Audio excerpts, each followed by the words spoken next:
আসসালামু আলাইকুম গাইস, আজকে আবার চলে আসলাম মসজিদ আল মিকাতে। গেছে সপ্তাহে আসতে পারি নাই, আপনারা সবাই জানেন আমার বড় ভাই আসছিল মদিনাতে। মদিনায় যাওয়ার কারণে ছুটি নিয়েছিলাম একদিনের, এই জন্য গেছে সপ্তাহে ভিডিও দিতে পারি নাই। তো এই সপ্তাহে আবার চলে আসলাম ডিউটিতে। আসার পর প্রায় 15 মিনিট পুরো রৌদ্রের মাঝখানে হাইটে আসলাম মিকাতে জুম্মার নামাজ পড়ার জন্য। আলহামদুলিল্লাহ, এই যে জায়গায় দেখেন হাজি আছে, ওরা এই জায়গায় গোসল করে উমরা করতে যাবে মক্কাতে। তো প্রবেশ করে ফেললাম আমরা মিকা মসজিদের ভিতরে। আলহামদুলিল্লাহ। তো আজকে প্রচণ্ড গরম হওয়ার কারণে মিকাতে দেখি ফ্যান লাগাই দিছে, পানি ছাড়ার ফ্যান। প্রায় মাথা ছাতা একদম গরম হয়ে গেছে গরমে। আলহামদুলিল্লাহ, ভিতরে এসে দেখলাম আগের তুলনায় আজকে একটু হাজির সংখ্যাও বেশি।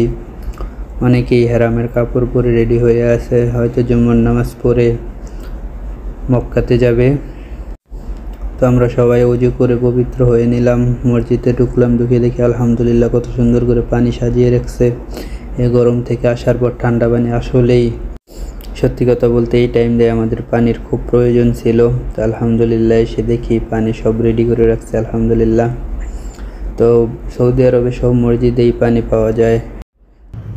كتب له من الخير في الدنيا والآخرة. أسأل الله عز وجل.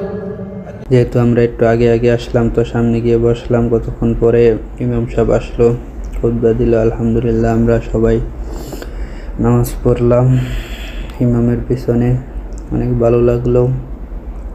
তো আমরা নামাজ পড়া শেষ করে চলে আসলাম। আমাদের ভিডিওটি যদি ভালো লাগে লাইক কমেন্ট শেয়ার করে আমাদের পাশে থাকবেন, সামনে যাতে আরও এরকম ভালো ভালো ভিডিও নিয়ে আসতে পারি। ধন্যবাদ সবাইকে। আসসালামু আলাইকুম।